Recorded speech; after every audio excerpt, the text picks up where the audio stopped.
Slip disc जो है एक बहुत कॉमन प्रॉब्लम है जो कि काफी लोगों को अफेक्ट करती है और काफी लोगों के काम में इंटरफेरेंस होती है। वो लोग काम पे नहीं जा पाते हैं क्योंकि उनको रिकरेंट एपिसोड्स होते हैं बैक पेन के या लेग पेन के, या कभी कभी पैर में सुन्न हो जाता है या वीकनेस आ जाती है, और कुछ केसेस में उनका बाउल ब्लैडर, ये पेशाब का और लैट्रिन का कंट्रोल भी चला जाता है। तो वो इमरजेंसी होती है जिनके लिए इमरजेंसी में ऑपरेशन करना जरूरी होता है। मेजोरिटी जो डिस्क की कंडीशंस होती हैं वो आप एमआरआई पे डायग्नोज कर सकते हैं। एक्सरे प्रिलिमिनरी इन्वेस्टिगेशन है, पर उससे आप डिस्क की प्रॉब्लम को डायग्नोज नहीं कर सकते। डिस्क को देखने के लिए आपको एमआरआई का ही कराना जरूरी है। डिपेंड करता है, मेजोरिटी 90% जो केसेस होते हैं डिस्क स्लिप के, वो वैसे ही बेड रेस्ट से, एक्सरसाइजेस से, या आपके फिजियोथेरेपी से, या कुछ हम लोग बैक में इंजेक्शन लगाते हैं जिनको सिलेक्टिव रूट ब्लॉक्स बोलते हैं, या एपिड्यूरल इंजेक्शन लगाते हैं, उससे उसके ठीक हो जाते हैं, पेन सेटल हो जाती है। एक्सरसाइज करने के बावजूद और प्रिवेंशन के बावजूद भी आपको फिर से डिस्क कोलैप्स हो सकता है, पर चांसेस कम रहते हैं। अगर आप एक्सरसाइज नहीं करेंगे और प्रिवेंट नहीं करेंगे तो फ्रीक्वेंसी डिस्क कोलैप्स की जल्दी होती है और फिर आपको कई दफा सर्जरी करानी। सर्जिकल इंडिकेशंस जो होती हैं इसमें डिस्क कोलैप्स में उन लोगों को होती हैं कि आप को कंजर्वेटिव ट्रीटमेंट हमने दिया 6 हफ्ते, 2 महीने, 3 महीने, और आपको कोई रिलीफ नहीं हुआ, पेन है, चल नहीं सकते हैं, कई लोगों को लेटने में भी शार्टिक पेन होता है, तो उन लोगों में हम सर्जरी एडवाइज करते हैं।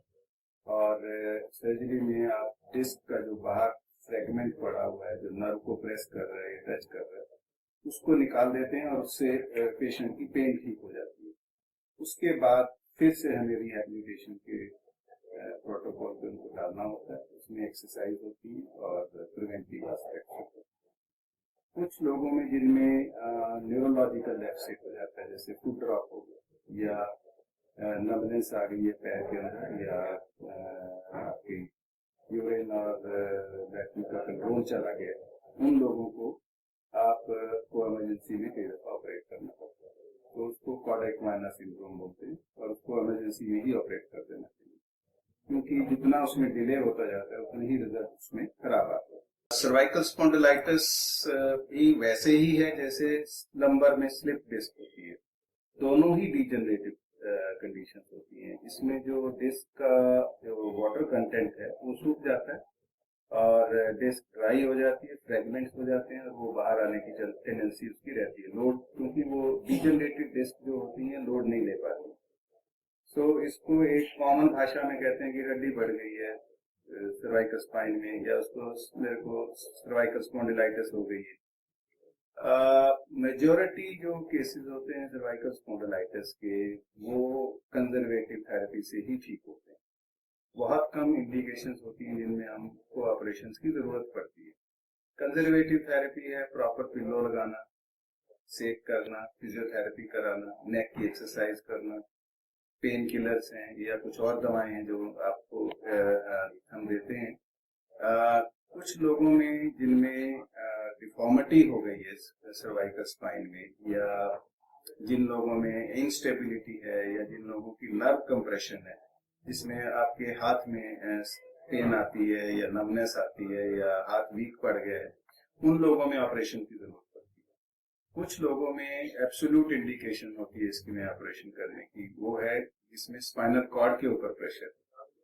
स्पाइनल कॉर्ड क्योंकि हमारे चारों लिम्स को कंट्रोल करता है, अगर उसके ऊपर आप के प्रेशर है डिस्क का, डिजनरेटिव डिस्क का, या डिजनरेशन से हमारा जो पैसेज है स्पाइनल कॉर्ड का वही नैरो हो गया है, तो उससे पेशेंट को चलने में परेशानी होती है, फाइन मूवमेंट्स में प्रॉब्लम होने लगती है, जैसे बटन बंद करना या लिखना, हैंडराइटिंग चेंज हो जाता है।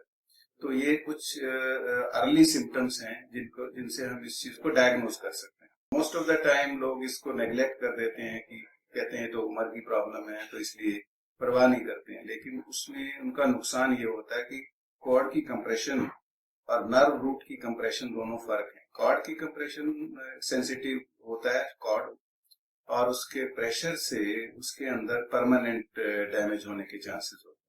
सो अगर आप उसको ऑपरेट भी करेंगे बाद में, तो भी आपके चांसेस रिकवरी के 60-65% ही होते हैं। सो जब आप को फाइन मूवमेंट्स में प्रॉब्लम होने लगती है, तो आप एक एमआरआई डॉक्टर की सलाह से करा सकते हैं, और उसमें देखें कि अगर सर्वाइकल माइलोपैथी इसको बोलते हैं, उसमें अगर वो है तो उसका जल्दी से जल्दी ऑपरेशन करा लेना चाहिए।